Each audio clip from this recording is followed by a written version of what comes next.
Sonia can never fall in love. She can never marry. Because when she was a child, a fortune teller looked into her future and declared the man she marries would die by dawn. So Sonia stays away from romance. Instead, she throws herself into work and becomes the Alpha King's personal secretary. Which would be fine if she wasn't secretly, hopelessly in love with him, a man who barely knows she exists. Until tonight. At the masquerade ball, Sonia wears an enchanted mask that hides everything, her face, her voice, even her scent. And suddenly, all the king can think about is her, touching her, tasting her, having her. So she decides to allow herself this one night of happiness. What's the harm? By morning, the king will have forgotten all about her anyway. Except come morning, the king makes a shocking declaration. The mysterious masked woman from the ball ran from him. He must find her. And he expects Sonia to help him. Chapter 1. Being told at the age of 7 that the man you marry will be dead by morning does, admittedly, narrow one's matrimonial prospects to approximately 0. Sonia Farrow had made her peace with this years ago. She wouldn't be able to fall in love. She wouldn't be able to marry. The prophecy, delivered by a glass-eyed woman at the village market, had been very clear about that. The man who weds you will not see the next dawn. Your love is a beautiful poison, little bird. Guard it well. So she had guarded it, and instead of becoming a romantic, she had become very, very good at her job. Sonia was the royal secretary to King Alpheus Vale of Velmara, a position she had clawed her way into through sheer competence. She kept schedules. She managed crises. She never flirted. Her professional motto, be useful enough that no one looks too closely. Because what made her employable was one very tidy, very illegal lie. A husband, stationed with the Northern Border Regiment, conveniently absent and utterly fictional. She couldn't marry, except the law demanded she did. She thus had to fake a husband while still being very much single. In Velmara, adult women who served the crown were required by law to belong to a household, as most people at court were shifters, and shifters took mates. This was just how it was. So Sonia pretended, and worked, and no one noticed her. Until tonight, at the masquerade ball. Because tonight, of all nights, the king, Alpheus Vale, her employer, a man who was always cold, detached, and extremely imposing, had chosen to show up royally drunk. Which is why she was currently dragging him toward the gardens before people started noticing. Sure, they were all wearing magical masks she'd ordered for the occasion herself. Masks that made it impossible for guests to recognize each other's faces, voices, or scents. But it was impossible not to recognize the most powerful alpha in the room. The king was tall, impossibly tall, and beautiful in the way that made you forget you were staring until you'd already been staring for too long. He was also, for the first time in his life, looking at Sonia with absolute delight. Usually he tended to ignore her very existence. He was also getting progressively worse at maintaining the rhythm. "Perhaps you should slow down," she said, watching him drain yet another glass. "Why?" he smiled. "I'm having a wonderful time." He knocked into a passing count hard enough to make the man stumble, making Sonia grimace. She'd never seen the king have more than one glass of wine at any event, and now, on tonight of all nights, the ball she'd planned from A to Z specifically so he could meet eligible princesses, he'd chosen to let loose. "Let's get you some fresh air, Your Majesty," she said, taking his arm. His eyes widened. "How did you know it's me?" Sonia's mind spun. Wait, did he not know it was her? He was an alpha. The alpha. He should be able to identify her by scent alone, mask or no mask. But then, to be fair, the masks were enchanted. She'd ordered them herself, specifically spelled to obscure voice and scent. She knew his mask because she'd ordered it, and she knew him because she spent an uncomfortable amount of time watching him. For professional reasons, not because he was beautiful. He, on the other hand, didn't watch her. "Lucky guess," she said finally. He accepted this with a solemn nod. "How come I've never seen you before?" he asked suddenly. "Maybe you have," she said. "Maybe I'm someone you can't stand." His eyes widened in what looked like genuine alarm. "Oh, gods! Are you Lady Margaret? Sonia couldn't help it, she laughed. Lady Margaret was the daughter of the Queen Mother's dearest friend, whom both their mothers desperately wanted him to court. I was only joking, sire, she managed, still smiling. You're in good hands. They reached the garden doors, and she pushed them open. The night air was cool, carrying the scent of frost-edged roses and dying leaves. Alpheus took a deep breath and sighed. Now, Sonia said, you're going to drink some water and... Walk with me? He was already moving deeper into the garden, pulling her gently along. Sonia followed, because what else was she going to do? Leave him to wander drunk through the gardens alone? Though this, walking with him, his hand warm in hers, the moonlight catching in his dark hair, felt like a different kind of disaster entirely. He leaned more of his weight against her, warm and solid. You're very good at this. At walking? At holding me up. He said it with complete sincerity. I feel very secure. Despite everything, Sonia felt her mouth twitch.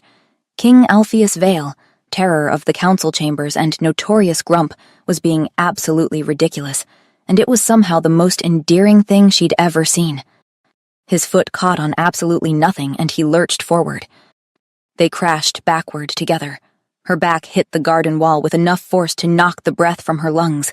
His hands came up on either side of her head, bracing them, and suddenly he was pressed against her, chest to chest, his face inches from hers. He laughed. I'm so sorry, I'm a disaster. You don't say, Sonia muttered. Why tonight, of all nights? The question came out softer than she'd intended, gentler. Would you believe me if I said heartbreak? He asked quietly. She thought of the king she knew, who kept everything locked down so tightly she sometimes wondered if he felt anything at all. No, she said honestly. He laughed, short and bitter and entirely humorless. His fingers laced through hers, and she forgot how to breathe. Then his other hand lifted, hesitant, and his fingers found a curl that had escaped her pins. He tucked it behind her ear with such careful gentleness that her breath caught. You're staring, she said finally. He smiled. Can't be helped, I'm afraid. I keep wanting to touch you, he said. I've wanted to all night. He lifted his hand to her jaw, cradling her face with devastating gentleness. May I? He asked, so quietly she almost didn't hear it. She knew what he was asking. She should say no. He was drunk. He didn't know who she was. Tomorrow he would wake up and hate himself for this. Yes, she whispered. So, when he kissed her, soft and careful, just a brush of lips, she kissed him back and felt him smile against her mouth. He pulled back just enough to look at her, checking, and then kissed her again. Her hands fisted in his coat and she pulled him closer, kissing him back with everything she'd been holding in, all the wanting and longing and desperate, foolish affection she'd been swallowing for months. He made a startled sound against her mouth, surprised and pleased, and then his arms were around her, pulling her flush against him. Come with me, he said roughly. Please, my chambers. He didn't finish, just looked at her with those gray eyes gone gold at the edges, full of want and barely restrained need. Yes, she said.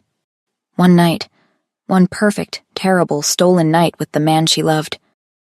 The walk to his chambers was a blur of stolen kisses and hurried footsteps. She pushed him onto the bed the moment the door closed, laughing at herself, and he pulled her down with him, grinning like she'd given him something wonderful. They undressed between kisses. She kept the mask on, half thrill, half shield. He reached for it once, curious, but when she turned her face away, he simply kissed her shoulder instead, and didn't ask again. What happened after was everything she'd never let herself imagine. He was attentive in a way that seemed impossible. His hand would slide up her ribs and pause, and somehow he knew to wait, to let the anticipation build until she arched into his touch. When he kissed down her body, he seemed to know exactly how long to linger, to press harder at her hip, gentler along her ribs. The king she worked for was demanding and difficult and impossible to please. The man in bed with her was generous and worshipful and so utterly focused on her pleasure that she forgot, for a while, that none of this was real. When he finally moved inside her, his forehead dropped to hers and his breath came ragged. "Gods," he groaned. "I can feel everything. What you're feeling, it's—" He couldn't finish, just kissed her deep and moved with her, finding the rhythm that made her clutch at his shoulders and gasp. After, when they were both sated and trembling, he pulled her against his chest and pressed his face into her hair. "Why are you worried?" he mumbled, already half asleep. "I can feel it. Stop worrying. Just stay." His breathing evened out, and within moments he was asleep. She lay there for a long moment, listening to his heartbeat beneath her ear. Then she rose carefully, dressed in the dark, and slipped out. When she finally stepped into the empty corridor and closed the door softly behind her, she pressed her spine against the cold stone wall and took a shaking breath. "That was the exception," she whispered to herself. "That was absolutely the exception." Then she straightened her shoulders and headed back to her quarters. She had a job to do, and a secret she would take to her grave. Chapter 2. Alpheus woke to a headache that felt personal and tried to remember why his mouth tasted like he'd licked the bottom of a wine barrel. Right, the autumn equinox masquerade. He'd gotten spectacularly, inadvisably drunk. The memories came back in pieces. Dancing, a woman in a mask, laughter that had made something in his chest go warm and tight. He'd brought her back to his chambers. His eyes snapped open. He turned his head slowly, sudden movements felt like violence, and looked at the empty space beside him. She was gone. He sat up, too quickly, immediately regretting it, and pressed the heels of his hands against his eyes. She didn't have to leave. She could have stayed, had breakfast with him, talked. Maybe they could have. Heat pooled low in his gut at the memory of what they'd already done. Maybe more of that. He looked at the empty bed again, something uncomfortable settling in his chest. Where the hell had she gone? Women didn't leave him. That wasn't how this worked. He was the one who arranged exits. He was the one who made sure things ended gracefully. He was the king, for God's sake. And she'd just left, without a word, without a note, without even waking him. He flopped back onto the bed and glared at the ceiling. His body still felt loose and sated and pleasantly exhausted. And he'd been abandoned. Him. A knock sounded at the door. "Your Majesty?" Enki's voice carefully neutral. "It's past 9. Alpheus looked down at himself. He was naked. "Come in," he called, yanking the sheet up to his waist. Enki entered with a tray. Coffee, thank the gods, and the morning schedule. His expression remained perfectly neutral as he took in the state of the room. The scattered clothes, the abandoned mask on the bedside table, the king himself. "Coffee, Your Majesty. Shall I review today's schedule?" "I need to find her," Alpheus declared. "The woman from last night. I need to know who she was." Enki paused. "I see. That isn't a response." Alpheus sat up. "It was the kindest one available, sire." Alpheus frowned, trying to pull details from the wine-soaked haze. She wore a blue dress, had dark hair, smelled nice. "Nice. Yes, very nice. I really enjoyed her scent." "You mean the fake scent she wore due to the enchanted masks?" Alpheus groaned. "Stupid enchanted masks. You insisted on them, sire." "I know. Don't remind me." He dragged his hands down his face. "But there has to be a way to find her." Enki pulled out his notebook with exaggerated precision. "So, this woman apparently has a face, has hair, smelled like something nice. She seemed to know me," Alpheus interrupted, "to know who I was, even with the mask." "Your Majesty," Enki said gently, "everyone knows who you are, mask or no mask." Alpheus sighed and closed his eyes, letting himself remember. Her laugh, the way she'd teased him, the way she'd kissed him, hungry and demanding and utterly fearless. She'd been human. He was certain of it, not a shifter. He would have sensed her wolf, enchanted mask or not. But gods, the fire in her, the way she'd pulled his hair and climbed on top of him and taken what she wanted. Heat flooded through him, and he had to adjust the sheet. He should have asked her to take off the mask, should have demanded her name. But he hadn't thought she would just disappear. "Enki," he complained. "Why did you let me drink so much?" Enki sighed. "I didn't let you, Your Majesty. Your Majesty does what he pleases." Alpheus peeked at him. "Please. We both know that's not true. If I could truly do what I please, He stopped himself. He'd have gone after the woman he'd been pining for. Months ago, but he couldn't. King or not, his secretary was married, and his employee. Alpheus groaned and pressed his pillow over his face. He would not think about Sonia right now, not when he'd finally managed to have a perfectly good evening where everything had been blurry enough to forget about her for once, to forget her smell, to forget the way his wolf went absolutely insane with want whenever she was near. No, stop. He'd met someone last night, someone else. Someone he'd felt an immediate pull toward. Someone his wolf had been just as fixated on as Sonia. Alpheus blinked. Wait a minute. His wolf had been just as interested in the mysterious stranger as it was in Sonia. A laugh escaped his throat, sharp and surprised and deeply relieved. "Your Majesty?" Enki sounded concerned. "Oh," Alpheus said, grinning despite his headache. "Oh, that is such a relief." "A relief, sire? Don't you see?" Alpheus sat up. "For the past 6 months, all I've been able to do is think about Sonia. Think about her and try not to be obvious about it, and generally try not to act on such feelings." "Yes, sire, I'm aware." Alpheus stopped, remembering. Last night. Sonia finding him locked out of his chambers, the way she'd looked at him, her eyes tracking down his chest, lingering, the way she'd smelled. Gods, her scent, arousal, sweet and unmistakable. He'd known he wasn't going to get through the evening without a glass of wolfsbane liquor or 2. Or 15, apparently. "I've been so focused on her," he said. "It was getting to a point where He laughed. "I was worried she might be my mate." Enki blinked. "The woman at the ball, sire?" "No," Alpheus sighed. "Sonia, obviously." He'd been worried. He could admit it now. This level of desire, this obsession, it sounded like a bond. His wolf seeing its mate in her. But then, Alpheus continued, last night, a miracle happened. I felt the same thing, the same pull, the same need to be near her. "To be near Sonia?" Enki asked, trying to follow. "No." Alpheus waved his hand.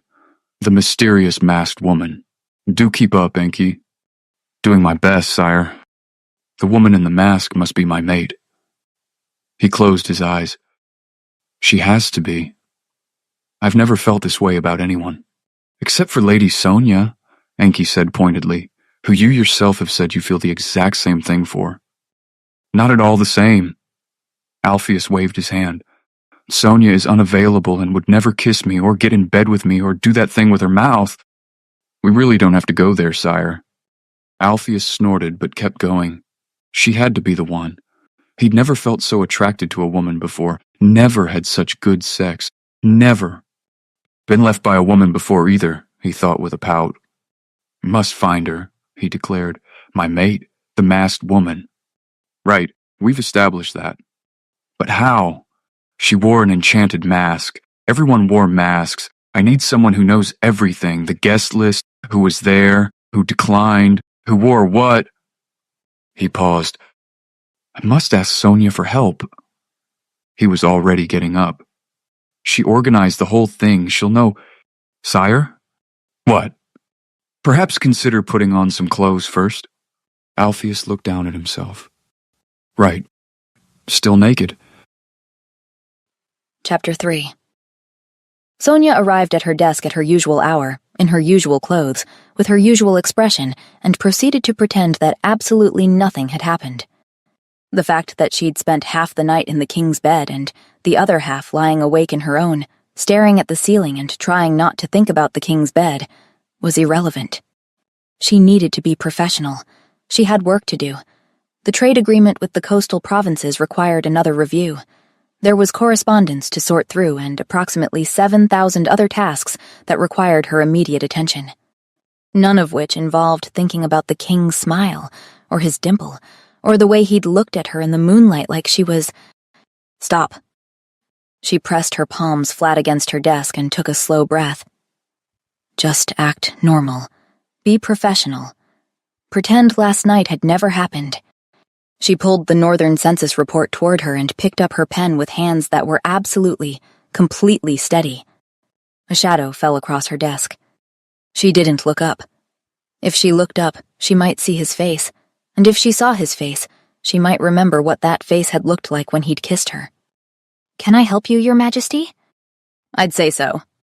His voice was flat, stern, cold in a way that made something uncomfortable twist in her chest. She forced herself to look up. The king was standing beside her desk, hands clasped behind his back, expression carefully neutral.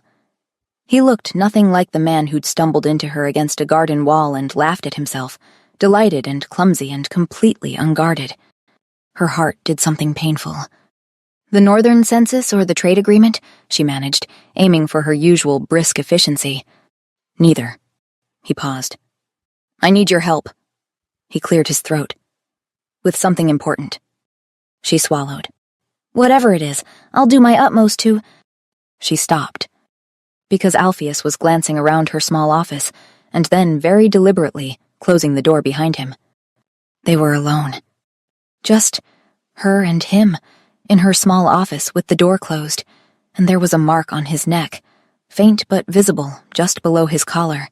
Her lipstick, because he'd very much enjoyed being kissed there, and she'd very much enjoyed kissing him there, and... Oh God, stop it! "What is it you need my help with, sire?" He caught her staring at his neck. His hand came up automatically, touching the spot. "Right." He cleared his throat. "So, I met someone last night." Sonia put every ounce of energy she possessed into keeping her expression neutral. "Did you?" she managed. "I did. Someone who since then has evaporated." She blinked at him. "Is this a trick? Is he testing me because he's figured it out?" "Evaporated, sire?" "I cannot find her." His hands were still clamped behind his back. "She's gone." "I see." Sonia's mind was racing. "And you'd like me to—" She had no idea how to finish that sentence. Fortunately, he jumped in. "Find her for me." "Yes." She stared at him, trying to read his expression, trying to figure out if he knew and if this was some kind of test.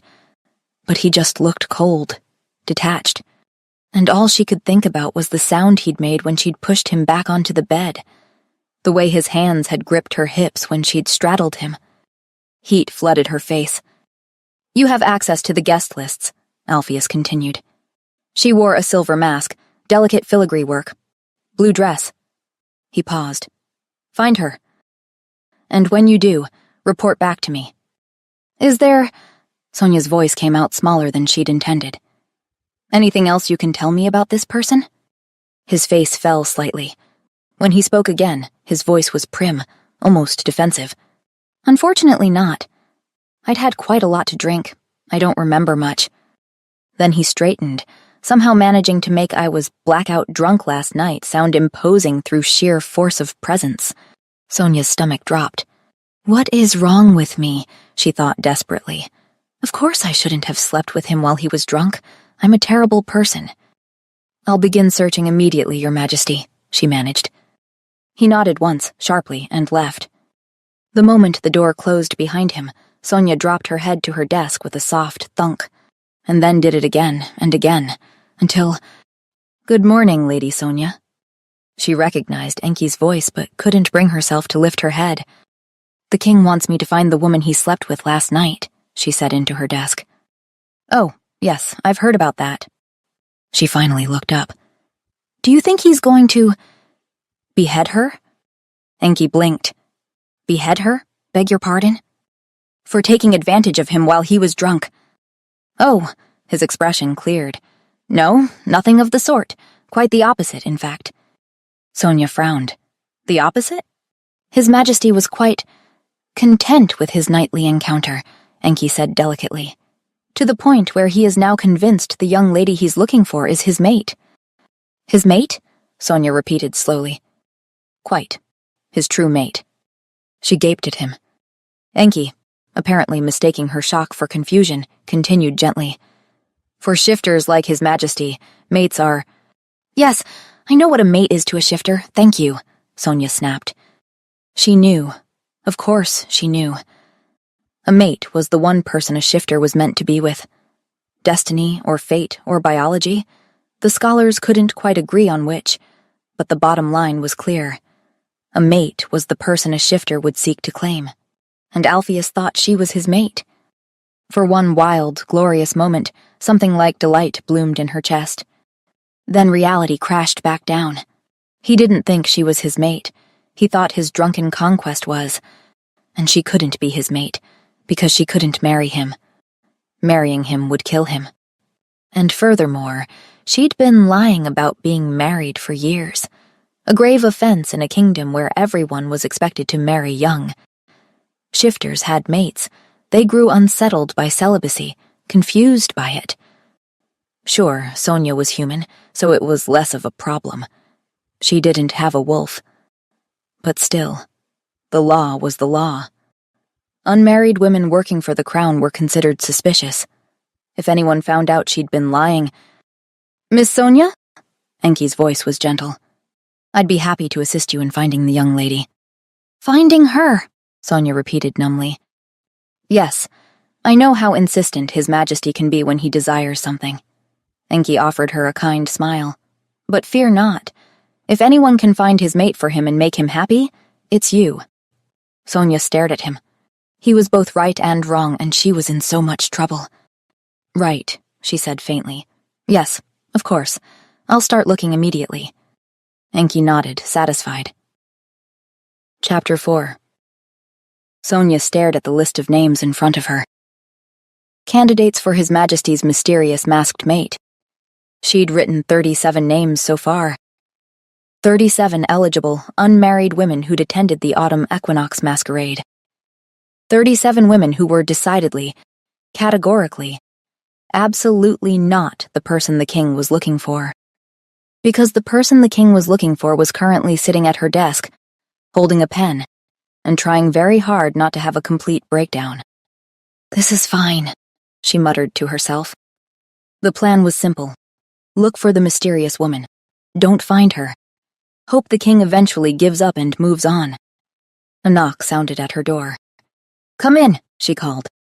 Enki entered, cheerful. Good morning, Lady Sonia. I've taken the liberty of gathering the eligible young ladies from the ball. Sonia's stomach dropped. All of them? Just the unmarried ones who fit His Majesty's extremely vague description. Enki consulted his notebook. Dark hair, or possibly brown, the king wasn't certain.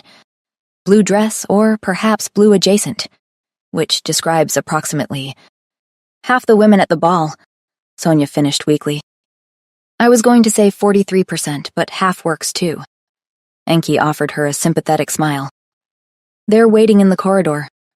Sonia buried her face in her hands. She was about to interrogate 62 women to help the king find his mystery conquest, when she was the mystery conquest, and no one could know. The large office felt like a throne room preparing for executions. She'd set up a desk at one end with 2 chairs for herself and Enki, and a single chair opposite for the candidates. Sonia took a fortifying sip of tea. Then, because that wasn't nearly enough, a larger sip of brandy. Send in the first candidate. Countess Adora entered first, a petite blonde who went pale at the setup. Countess Adora, Sonia began. Where were you last night when the clock struck 12? And 1 to 2 hours later? Heavens, was a crime committed? The Countess asked. She didn't answer the question, Enki declared, pointing his pen like a weapon. Write that down. Baroness Elvina swept in next, all confidence and silk. The king's mystery woman, she interrupted cheerfully. Everyone's talking about it. So romantic, she confirmed. Dark hair, blue dress, silver filigree mask, and sighed wistfully. They looked quite taken with each other. Very sweet. Sweet, Sonia echoed faintly. The Marquis's daughter couldn't remember anything useful, but took the opportunity to mention she was available for dinner at His Majesty's convenience. Miss Hallowell was certain the mystery woman had worn perfume that smelled like moonlight and promises. Moonlight doesn't have a scent, Enki pointed out. Well, it should, Miss Hallowell sniffed. By the 20th interview, Sonia was ready to fake her own death and flee to a neighboring kingdom. This is pointless, she muttered to Enki during a break. What if he never gives up? What if he wants to keep searching forever? Then we'll search forever, Enki said practically. The next morning, Sonia arrived early to set up the room again. She was arranging papers when she felt it, that particular shift in the air that meant an alpha had entered the room. King Alpheus Vale stood in the doorway, looking every inch the untouchable king and nothing like the man who'd laughed in her arms 2 nights ago. Your Majesty, she shot to her feet. I wasn't expecting.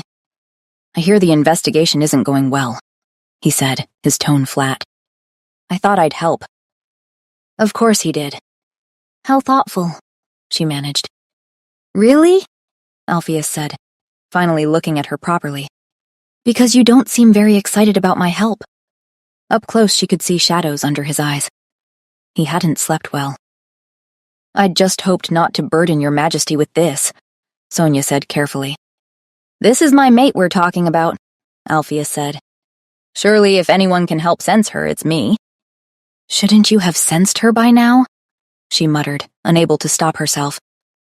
She was sitting right here, after all. What was that? Alpheus asked, eyes narrowing. Sonia plastered on her brightest smile.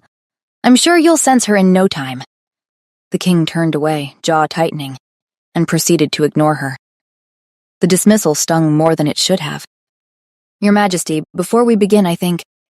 Send in the first candidate, Alpheus called toward the door. Sonia stared at his profile. He was so beautiful it made her chest ache, and he was treating her like she was invisible.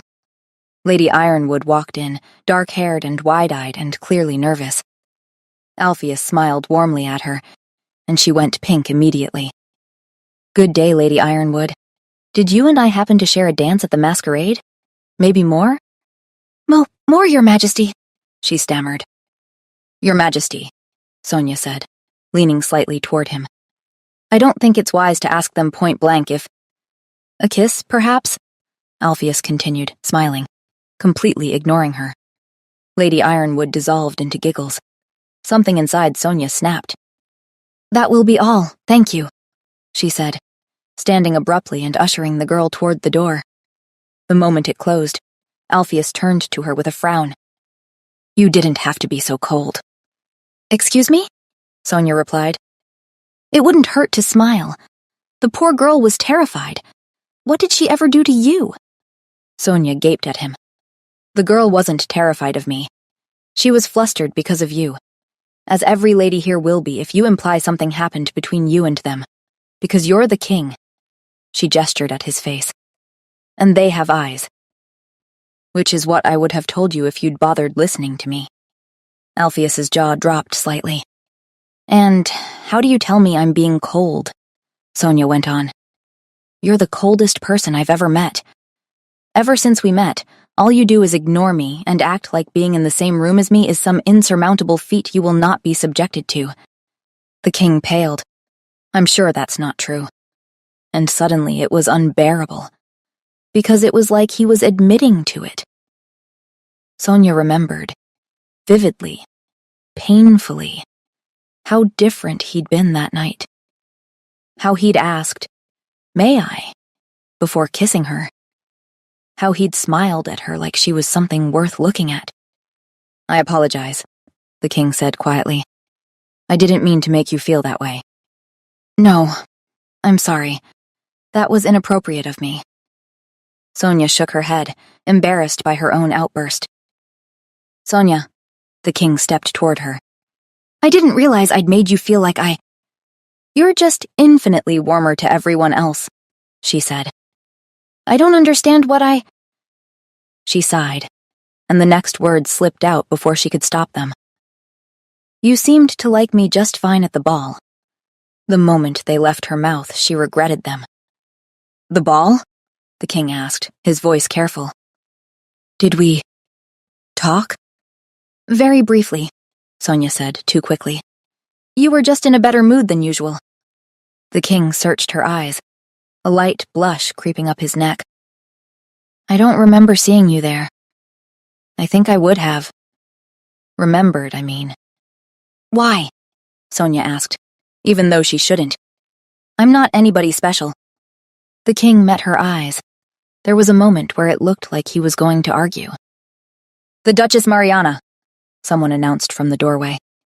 The spell broke. Alpheus stepped back quickly, his expression shuddering.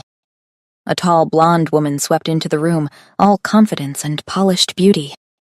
"Your Majesty, I've heard you were looking for me." The king frowned slightly. "Looking for you, my lady?" "You're looking for the woman in the mask," the Duchess said, stepping closer. "The one you spent a magical night with at the ball." Her smile widened. "I'm happy to announce you've found her." Chapter 5. Alpheus was going insane. That was the only explanation that made sense. He walked beside Duchess Mariana through the frost-edged gardens, listening to her discuss wedding venues, and tried to remember why he'd been so certain she was his mate. "What do you think of a spring wedding?" she asked, squeezing his arm.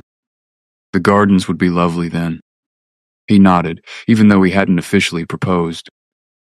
"Spring sounds fine," he managed. The Duchess beamed at him. She was beautiful, objectively, undeniably beautiful. His mother was going to love her. The court already did. The problem was his wolf.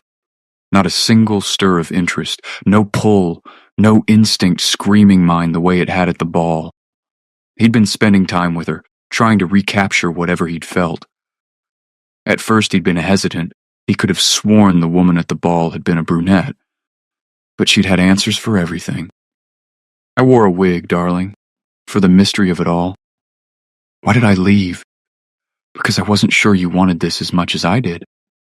The answers made sense. They should have made sense, so why didn't any of this feel right?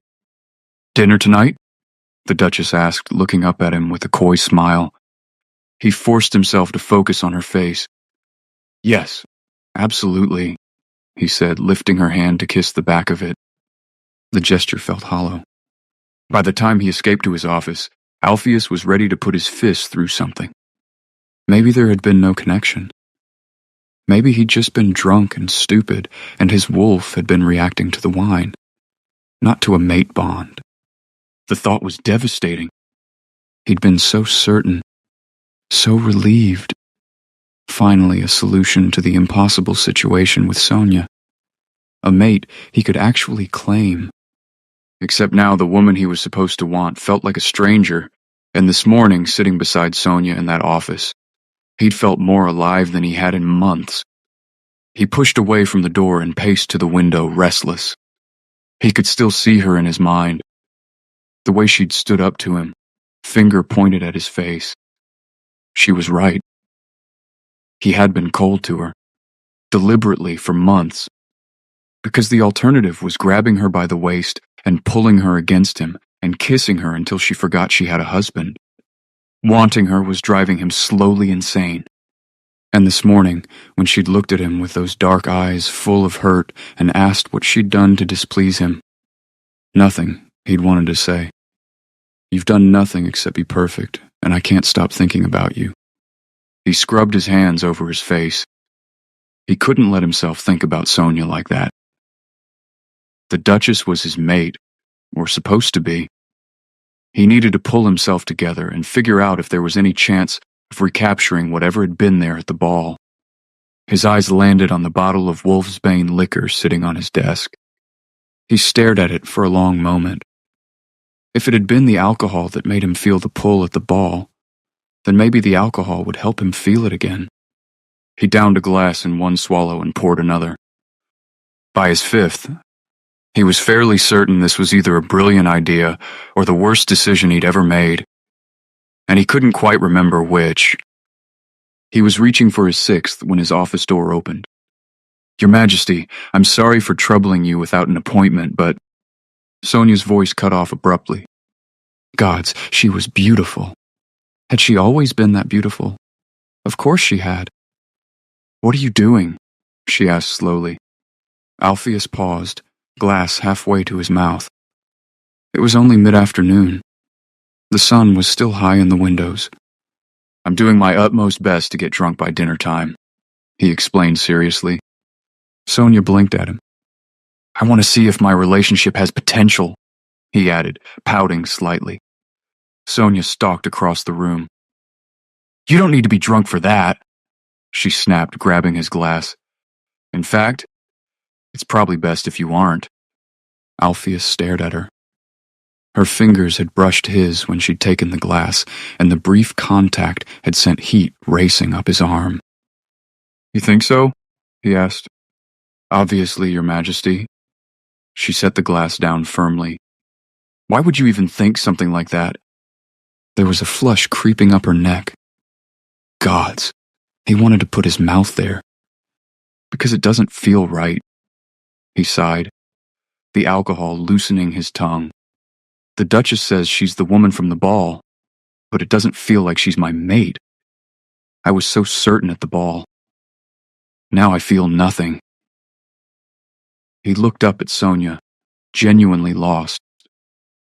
Am I going crazy? Her expression softened. She moved closer, rounding his desk, and placed her hand on his arm. He could feel the heat of her through the fabric. Maybe give her a chance? Sonia suggested gently. Maybe she's just being shy? Alpheus barely processed the words. He was too busy staring at her mouth. Who do you mean? He asked. His brain had stopped working the moment she'd touched him. The Duchess, sire? Sonia said. Oh. He blinked, trying to focus. Right. Yes, the Duchess. He sighed. The Duchess's mouth wasn't nearly as lovely as Sonia's. You really think I should give her a chance? Sonia stared back at him. Her lips parted slightly. She started, then paused. Her scent changed. It sweetened, deepened. He prompted, leaning toward her. He couldn't help it. She was right there, and she smelled like heaven. Sonia closed her eyes. No, I don't. Alpheus froze. You don't? I don't think you should give her a chance, Your Majesty, she said fiercely. I don't think the Duchess is your mysterious lady, in fact. I think you should forget about her altogether. She doesn't deserve you. She hesitated. You deserve to feel that spark, sire. You deserve honesty and to be happy. He kissed her. One moment he was looking at her beautiful, fierce, passionate face, and the next, his hand was in her hair and his mouth was on hers. She made a small, surprised sound, and then she was kissing him back with desperate, hungry want that matched exactly what he was feeling. Yes, he thought, finally. Gods, yes. His hands found her waist, and he pulled her hard against him. She tumbled into his lap with a gasp that he swallowed with another kiss. She fit against him perfectly, like every curve of her body had been designed to press against his. His wolf was howling with joy. He deepened the kiss, one hand sliding up her back, and then he heard her voice. I shouldn't be doing this. Except she couldn't have spoken because her mouth was on his. The realization cut through the haze. I can't believe he's kissing me, came her voice again. It was a thought, he realized. He could hear her thoughts. This had happened before. At the ball, with the mystery woman. Screw it. Don't want to stop, he heard. And he lost track of why it mattered and simply enjoyed it. Because he could feel what she was feeling. Her want. Her desire. She wanted him. You should have said something. He groaned against her mouth, his lips moving to her jaw, tasting her skin. Why hadn't she told him? They could have been doing this for months. Her hands slid into his hair and pulled. hard enough to make him groan, hard enough to send pleasure pain racing down his spine. And then she kissed that particular spot just below his ear, her teeth grazing the sensitive skin there. And he remembered. The masked woman had done the exact same thing, to the exact same spot. He'd felt her emotions then too, just like he was feeling Sonia's now. The Duchess wasn't the masked woman. The masked woman was Sonia, and Sonia was his mate. I shouldn't have done that, she said, pulling away abruptly. I'm sorry, I should go. And then she ran. The door slammed shut behind her with enough force to rattle the frame. Alpheus sat there stunned, staring at the closed door. The woman he'd been desperately searching for was Sonia, and she'd run away from him. Chapter 6. Sonia was an idiot. A complete and utter fool. She sat at her small desk in her quarters, staring at the crack in the plaster wall she'd been meaning to have fixed for months. But all she could see was him. The king. She'd kissed the king. Had climbed into his lap in his office and kissed him like she was starving for it, her hands in his hair, pulling hard enough to make him groan. The memory made heat flood through her even now. The sounds he'd made when she'd kissed that spot below his ear. The way his hands had roamed her body. Gods, what had she been thinking? She hadn't been thinking. That was the problem. Her tea had gone cold on the desk beside her. She wrapped her hands around the cup anyway, desperate for something to hold on to. Because she couldn't tell Alpheus the truth.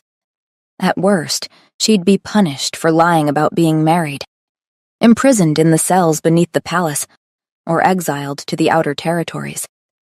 The penalty for deceiving the crown about one's marital status was severe.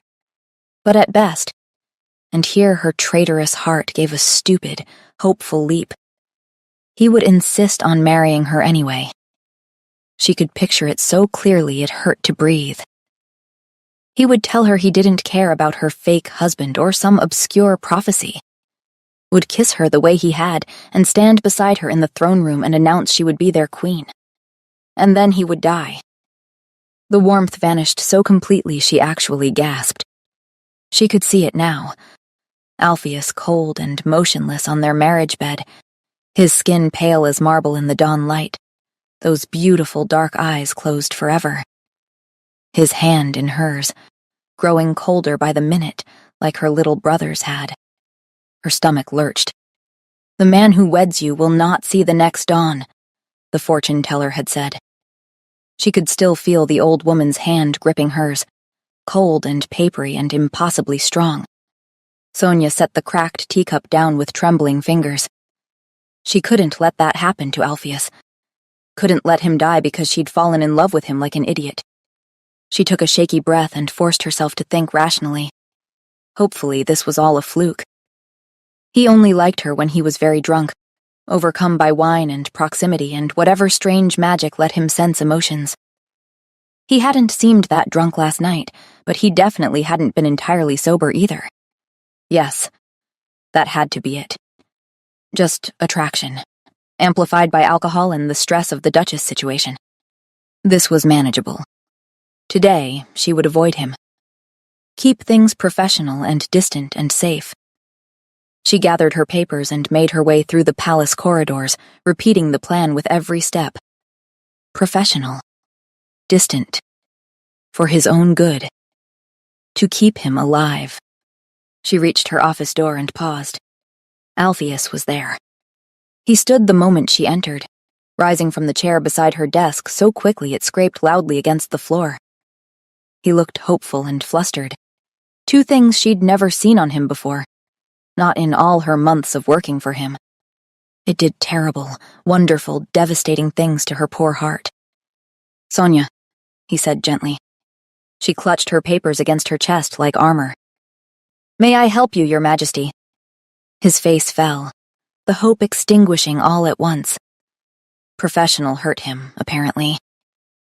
The realization made guilt twist sharp in her gut. Can we talk? He asked, his voice cautious. About what happened last night? No, they absolutely could not talk about it. It was nothing, she said quickly, moving past him to set her papers down. Just a... It wasn't nothing, Alpheus protested. She made the mistake of meeting his gaze. His eyes were devastating, dark and intense, and full of something that looked like longing. He moved closer, one hand extending toward her in a gesture that was both tentative and desperate. It was everything to me, he said. She could see it in his face. He meant it. You were drunk, Sonia said weakly. Not that drunk, he countered, taking another step closer. I thought your masked woman from the ball was everything to you, she tried desperately. I know that was you, Alpheus said, offended.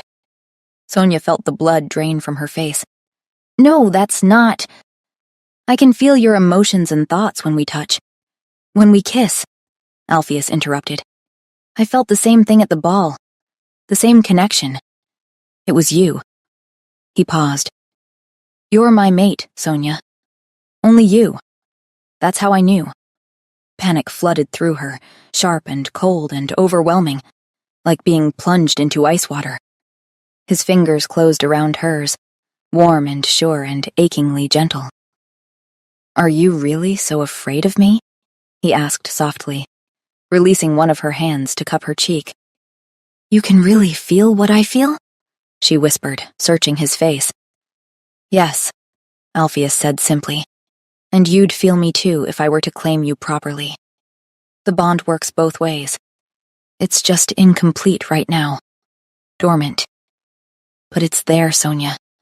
I can feel it. You're always so distant, she protested. Only because it's nearly impossible not to reach for you, Alpheus said. I thought you were married, and I was trying not to want something I couldn't have. Trying not to make you uncomfortable with how much I wanted you. He paused. I'm sorry, he said quietly. For being cold to you. No, don't apologize, she said, the words tumbling out. I should have been honest about the masquerade ball. He kissed her. Cut off her rambling with his mouth on hers, gentle and desperate and perfect. She kissed him back helplessly, all her carefully constructed walls crumbling to dust. For just a moment, one stolen, perfect moment, she let herself believe it could be real. He tasted like hope and possibility, and every fantasy she'd ever tried to bury. But then, the man who weds you will not see the next dawn. The prophecy slammed into her like a bucket of ice water. She saw it with horrible clarity. This beautiful, stubborn man cold and lifeless, and her shaking him like she had her brother. Wait, she gasped. Your Majesty? Please, Sonia, Alpheus pleaded. Don't pull away from me, not... I'm married, she said. The lie tasted like ash.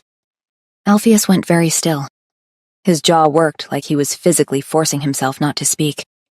I know, he said finally, his voice strained. I know you are. But Sonia... The word seemed to catch in his throat. You're my mate. I can't just ignore that. I can't pretend I don't feel this. When he spoke again, his voice was barely above a whisper. I want you to be mine, Sonia. My mate, my wife, my queen. The words stole the air from her lungs. She should tell him the truth. The confession was right there on her tongue. But she could already see how it would play out. He would insist the prophecy was nonsense. Dismiss it as superstition. He had to marry. The council had made that abundantly clear. And he would choose her despite the risk. She knew he would. Except the prophecy was real. She knew it was real because her brother had been with her that day, sitting beside her in that musty tent at the traveling fair, giggling while the fortune-teller's eye clouded over. The old woman had placed her withered hand on his young face and said, You will pass before your 18th birthday. Her brother had laughed it off for months, teasing her about her own grim prophecy. Then he'd died 3 weeks before he turned 18. Quick, brutal, exactly as predicted. The prophecy was real. And if she married Alpheus, he would die at dawn. I'm sorry, Your Majesty, she said. forcing herself to meet his eyes. "I made vows. To my husband. I must respect them." His face crumpled. His hands, which had been reaching for her, fell to his sides, empty and useless. "But surely that can't be it." His voice cracked. "Please, there has to be." "I think it's best if I transfer to another position," Sonia interrupted, "so we can avoid any more encounters in the future." Alpheus looked like she'd struck him across the face. Then something changed. His expression shuddered, going carefully blank in that way she recognized from months of working for him. The vulnerability disappeared behind walls of ice and stone. "If that's what you want," he said quietly. It wasn't what she wanted. It was the furthest thing from what she wanted. But it was what would keep him alive. Sonia nodded, not trusting her voice, and left quickly, the click of the latch behind her sounding horribly final. Chapter 7. A month since Sonia had walked out of Alpheus's office with her heart in pieces. A month since she'd seen him look at her with anything but cold, distant professionalism on the rare occasions their paths crossed. A month of misery. She stood in her small quarters, packing the last of her belongings into a worn trunk. Everything fit into one trunk and 2 bags. That was all she had to show for her time here. Tonight was the ball where Alpheus would announce his queen, as he had to by royal decree to keep the crown. She didn't want to be here for that. So, she'd found a position at a duke's estate 3 days' ride from the capital. Far enough that she wouldn't have to hear about the royal wedding. Far enough that she wouldn't have to see him smile at another woman the way he'd smiled at her. Better to leave now, while she still had the strength. A knock at the door made her jump. "Come in," she called, expecting one of the maids. Enki entered instead, looking impeccable as always. "Lady Sonia," he said warmly, "I came to see you off. Your carriage is waiting downstairs." Something in her chest twisted painfully. "That's very kind of you, Enki." "You'll be missed," he said. "The palace won't be the same without you." Then he reached into his jacket and pulled out a folded document. "But before you go, I have something for you." Confused, Sonia took the paper and unfolded it carefully. It was a death certificate. Jonathan Bloomsbury, deceased, killed in action at the Northern Front. She read it once, twice, her brain struggling to process the words. Because Jonathan Bloomsbury was her husband, the one who didn't exist.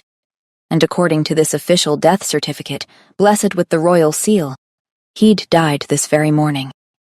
She looked up at Enki, her mouth opening and closing soundlessly.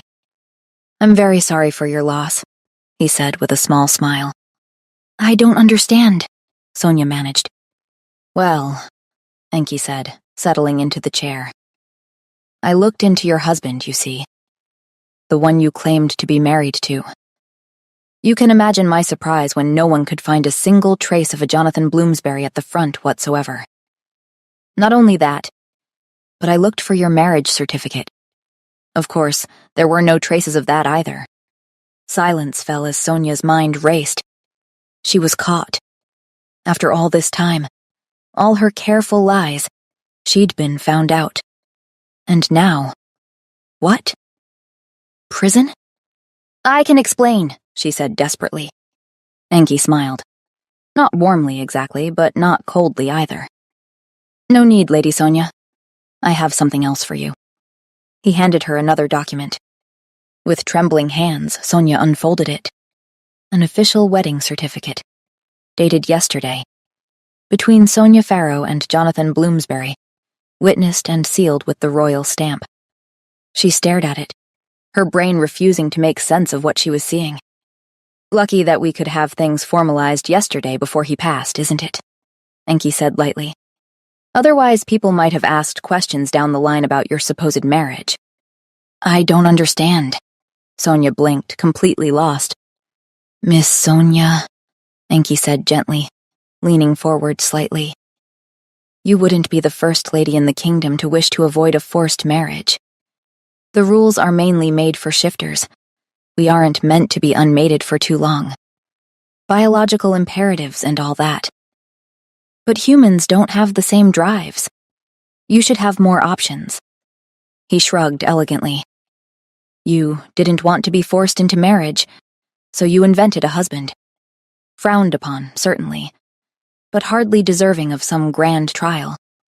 Relief crashed over her, so intense she felt lightheaded. But then confusion rushed back in just as strong. "Why help me?" she asked, searching his face. "Why do this?" Enki looked surprised, his eyebrows rising. "Oh, well, I thought that would have been rather obvious." He paused. "Because His Majesty asked me to, of course." The world stopped. "His Majesty?" Sonia breathed. "He asked me to look into your husband," Enki explained. "Probably out of pure jealousy, though he would never admit it. When I found out the truth—" "You mean—" Sonia swallowed painfully. "You mean Alpheus knows about—" "Quite," Enki confirmed. "He concluded you probably wanted to avoid having to marry anyone you didn't wish to, him included, and used the fake husband as an excuse." Sonia's legs gave out completely. "So he had me rectify the situation," Enki continued. "Legitimize your union retroactively, so to speak. And then, well, tragic battlefield death. These things happen in war." "Alpheus knows I was never really married?" Sonia said, her voice barely functioning. Enki nodded calmly. "That's right." "And he asked you to help me?" Another nod. "And he assumed I lied to avoid marrying him?" Sonia grimaced. "Precisely," Enki confirmed. She closed her eyes. Her chest felt like it was caving in. "Enki," she said, voice shaking.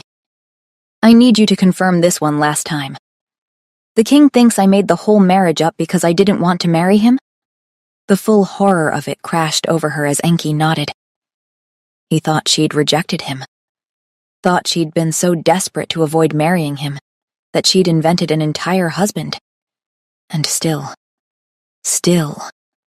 he'd tried to help her. She wanted to cry. "Well," Enki said gently, "I understand it's difficult saying no to a king. He does too. Though I have to admit he was rather hurt about the whole thing." Sonia stood abruptly and started pacing. "At least you're free, Miss Sonia," Enki said, something pleased creeping into his voice. "Not only were you officially married, but you are now widowed. You don't need to marry if you don't want to. And you don't need to justify a fake husband's absence either." She barely heard him, her mind entirely consumed with imagining Alpheus's face when Enki had told him the truth. "Though I suppose," Enki said, "that was the quickest marriage in history. You only technically married him yesterday, and he didn't even see the next dawn." Sonia froze mid-step. "What did you just say?" she asked, her voice coming out strangled. Enki looked up, still smiling. "It almost sounds like a novel, doesn't it? Like the first man you wed doesn't even see the next dawn. The first man you wed will not see the next dawn. Not the man you wed. Not any man who marries you. The first man." Which, on a technicality, was exactly what had happened. The certificate was real, witnessed, sealed, legal. And by dawn, her husband had been dead. It couldn't be that simple.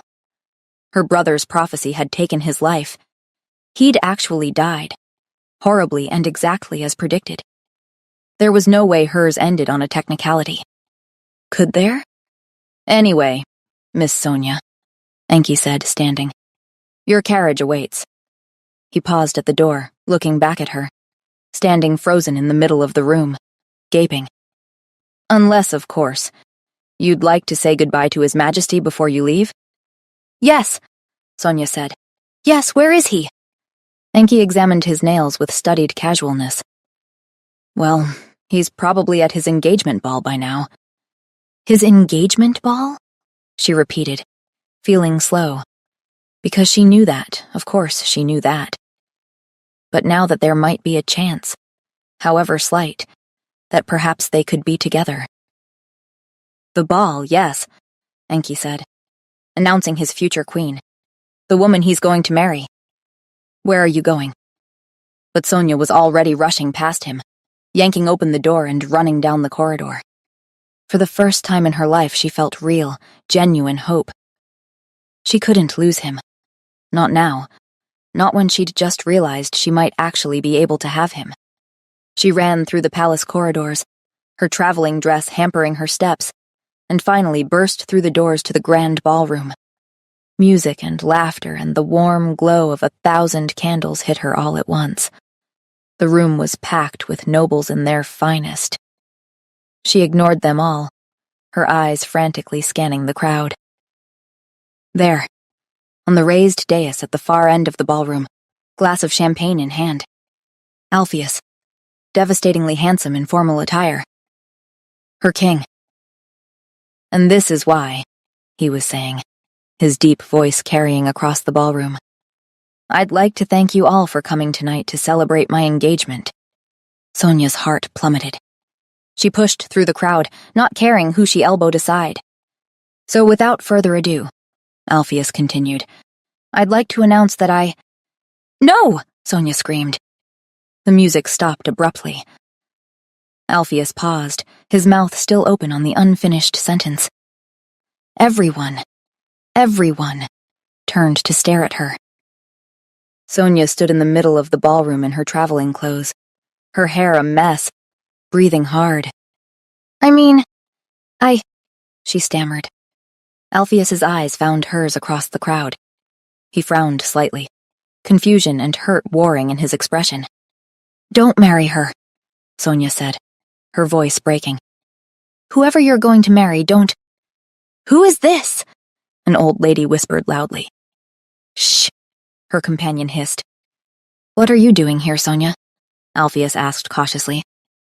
I came to thank you, she said, taking a step forward.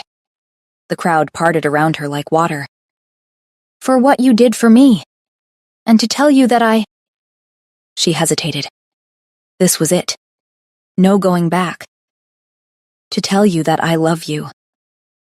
A collective gasp echoed across the room. Sonia clenched her fists.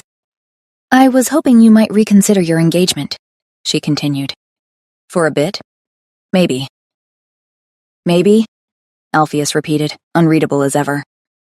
Perhaps you'd consider delaying it, Sonia said, climbing the steps to the dais. And giving us another chance? But you— His facade cracked slightly.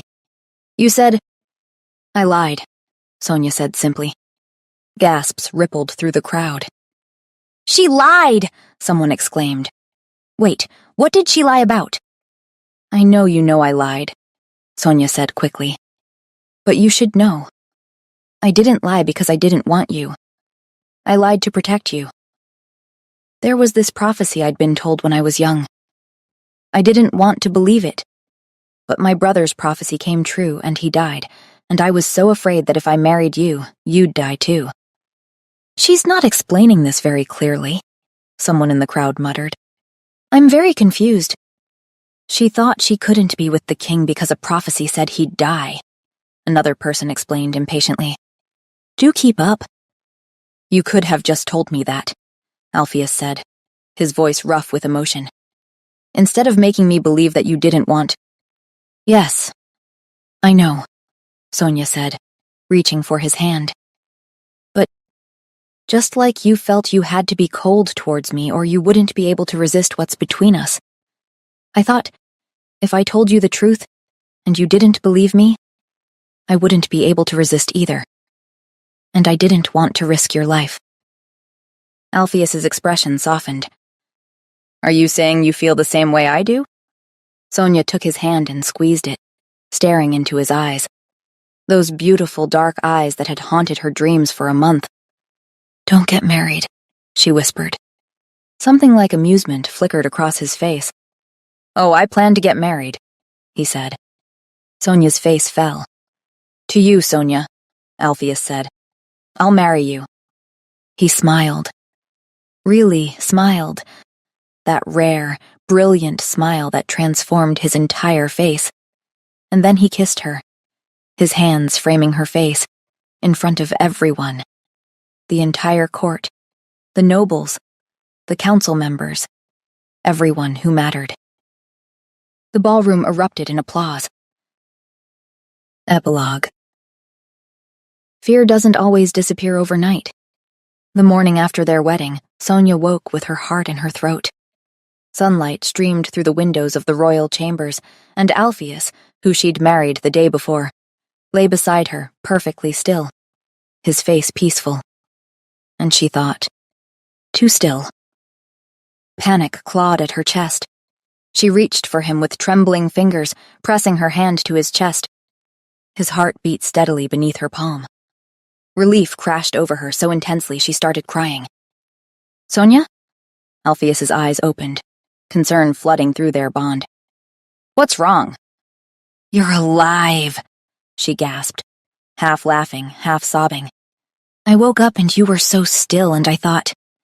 He pulled her into his arms, his hand stroking her hair. I'm here, my love. The prophecy was fulfilled, remember? I know. She buried her face in his chest. My brother. When we found him, he looked like he was sleeping at first.